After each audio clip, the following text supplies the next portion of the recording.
ഇവിടെ ശ്രീ ശശികുമാറും മറ്റ് ചില പ്രതിനിധികളും കേരളത്തിൽ നിന്ന് വിദ്യാർത്ഥികളെല്ലാം വിദേശത്തേക്കും മറ്റ് സംസ്ഥാനങ്ങളിലേക്കും ഒഴുകുകയാണ് എന്നൊന്നും പറയുന്നത് ഒരു കണക്കിൻ്റെയും പിൻബലത്തിലല്ല.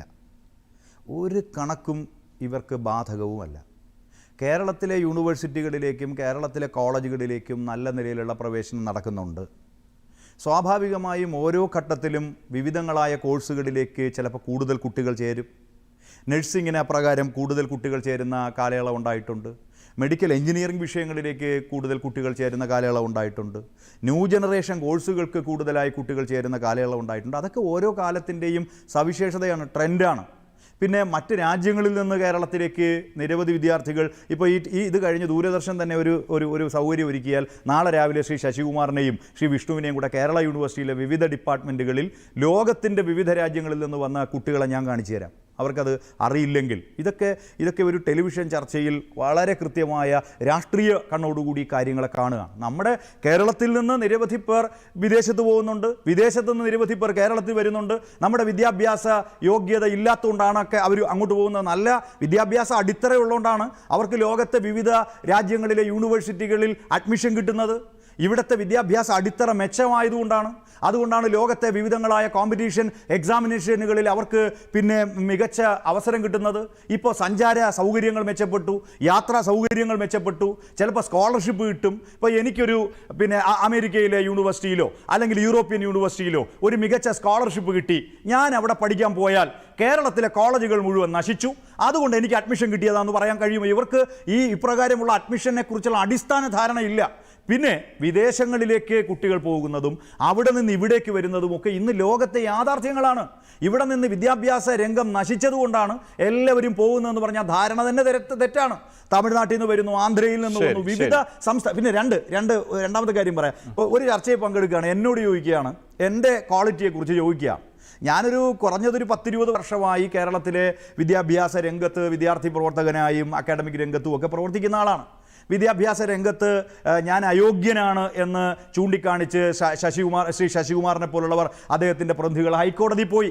ഹൈക്കോടതി ഇവർ കൊടുത്ത അപ്പീലെടുത്ത് തള്ളി. എന്നിട്ട് പറഞ്ഞു, ഉന്നത വിദ്യാഭ്യാസ രംഗത്ത് വൈദഗ്ധ്യവും പ്രാവീണ്യവുമുള്ളവരാണ് കേരള യൂണിവേഴ്സിറ്റിയിൽ 6 പേർ ഗവൺമെൻറ് നോമിനേറ്റ് ചെയ്തവർ.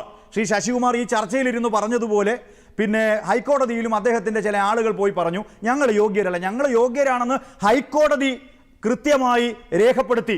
പിന്നെ ഇവിടുത്തെ അപ്പോയിൻമെൻറ്റുമായി ബന്ധപ്പെട്ട ഞാൻ ഒരു ബോർഡിൻ്റെയും ചെയർമാൻ അല്ല. ആ ബോർഡിൽ സിൻഡിക്കേറ്റ് മെമ്പർ എന്ന നിലയിൽ ഞാൻ അംഗമാണ്. ശശികുമാർ സിൻഡിക്കേറ്റ് മെമ്പർ ആയിരുന്നപ്പോഴും ചാമക്കാല ജ്യോതികുമാർ സിൻഡിക്കേറ്റ് മെമ്പർ ആയിരുന്നപ്പോഴും UDFൻ്റെ സിൻഡിക്കേറ്റ് കാലത്തും അവിടെ സ്റ്റാഫ് ബിൽഡിംഗ് ആൻഡ് എക്യുപ്മെൻറ്റ്സ് എന്ന് പറയുന്ന സ്റ്റാൻഡിംഗ് കമ്മിറ്റിയുടെ കൺവീനർ താൽക്കാലിക നിയമനങ്ങളുടെ അപ്പോയിൻമെൻറ്റിലെ ബോർഡിലുണ്ട്. ശശികുമാർ ഇത് മറച്ചു വയ്ക്കുകയാണ്. അതിൽ സീനിയർ പ്രൊഫസറുണ്ട്, അതിൽ പ്രൊഫസർമാരുണ്ട്, അതിൽ വിഷയ വിദഗ്ധരുണ്ട്, സബ്ജക്റ്റ് എക്സ്പെർട്ട് ഉണ്ട്. മെമ്പർ ഞാനായതുകൊണ്ട് ഈ നിയമനം മുഴുവൻ തെറ്റാണെന്ന് ശശികുമാർ എങ്ങനെ സ്ഥാപിക്കും? അത് തന്നെ ജനങ്ങളെ തെറ്റിദ്ധരിപ്പിക്കലാണ്. ഞാനല്ല ബോർഡിന്റെ ചെയർമാൻ. പിന്നെ ഒരു കാര്യം കൂടി, ഒറ്റ കാര്യം കൂടി ഞാൻ പറയാം. ഇവിടെ വൈസ് ചാൻസലർമാര് ഇടതുപക്ഷ ജനാധിപത്യ മുന്നണിയുടെ ഗവൺമെന്റിന്റെ കൂടി അഭിപ്രായം മാനിച്ചാണെങ്കിൽ അയോഗ്യരെ കുത്തി നിറയ്ക്കുമെന്നാണ് ശശികുമാർ വാദിക്കുന്നത്. അതെങ്ങനെയാണ്? UGC റെഗുലേഷൻ പാലിക്കാതെ, അതിൻ്റെ ക്വാളിഫിക്കേഷൻ ക്രൈറ്റീരിയ ഫുൾഫിൽ ചെയ്യാതെ കേരളത്തിൽ ഒരു യൂണിവേഴ്സിറ്റിയിലും LDFന്റെ ഗവൺമെന്റ് ഒരു വൈസ് ചാൻസലറെ നിയമിച്ചിട്ടില്ല. യൂണിവേഴ്സിറ്റിയുടെ UGCയുടെ ക്വാളിഫിക്കേഷൻ എന്താ? 10 year എക്സ്പീരിയൻസ് വിത്ത് പ്രൊഫസർഷിപ്പ്, ഉന്നത വിദ്യാഭ്യാസ രംഗത്തെ പ്രാവീണ്യം, ദേശീയമോ അന്തർദേശീയവുമായ വിദ്യാഭ്യാസ സ്ഥാപനങ്ങളിലെ പ്രാവീണ്യം. ഇടതുപക്ഷ ജനാധിപത്യ മുന്നണിയുടെ ഭരണകാലത്ത് നിയമിക്കപ്പെട്ട എല്ലാ VCമാരും ഈ യോഗ്യത ഫുൾഫിൽ ചെയ്യപ്പെട്ടവരാണ്. പക്ഷേ ശ്രീ ശശികുമാർ ആദ്യം കോൺഗ്രസ് ആയിരുന്നല്ലോ, അദ്ദേഹം ഇപ്പോൾ BJPയുമായി ഗവർണറുമായി അദ്ദേഹത്തിന് നല്ല ബന്ധമുണ്ട്. അദ്ദേഹത്തിൻ്റെ പാർട്ടി കേരളം ഭരിക്കുമ്പോഴല്ലേ അയോഗ്യനായ MG യൂണിവേഴ്സിറ്റിയിലെ വൈസ് ചാൻസലറെ തലസ്ഥാനത്ത് നിന്ന് പുറത്താക്കിയത്? അങ്ങനെ അയോഗ്യനായ തലസ്ഥാനത്ത് നിന്ന് പുറത്താക്കപ്പെട്ട വൈസ് ചാൻസലർമാർ UDF കാലത്താണ്. കേരളത്തിലെ ഒരു വൈസ് ചാൻസലറും ഇടതുപക്ഷ ജനാധിപത്യ മുന്നണിയുടെ കാലത്ത് UGCയുടെ യോഗ്യതാ മാനദണ്ഡങ്ങൾ വയലേറ്റ് ചെയ്യപ്പെട്ടിട്ടില്ല. അത് മനസ്സിലാക്കണം. പിന്നെ ഇവിടെ ഒരു കാര്യം കൂടി, റാങ്കിങ്ങിൽ അദ്ദേഹത്തിന് വിശ്വാസമില്ല. പിന്നെ ശ്രീ ശശികുമാർ ഈ ഡിബേറ്റിൽ വെക്കുന്ന വാദത്തിനാണോ വിശ്വാസ്യത?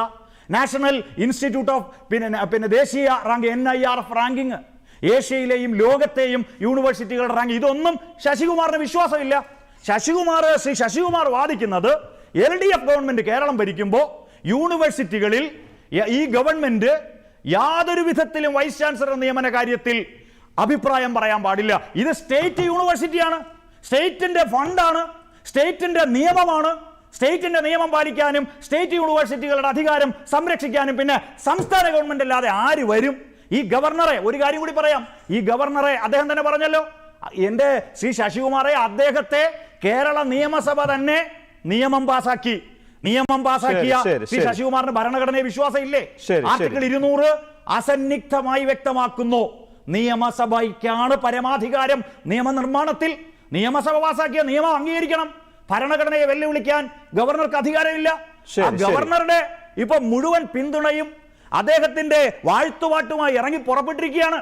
ഇത് യഥാർത്ഥത്തിൽ ശ്രീ ശശികുമാറിനെ പോലുള്ള ആളുകൾ കേരളത്തിൽ BJPക്ക് നല്ല അടിത്തറ ഒരുക്കുന്നതിൽ വലിയ പങ്കാണ് ഇപ്പോ വഹിച്ചുകൊണ്ടിരിക്കുന്നത്. കോൺഗ്രസ് ഇത് ദയവ് ഇത് മനസ്സിലാക്കണം.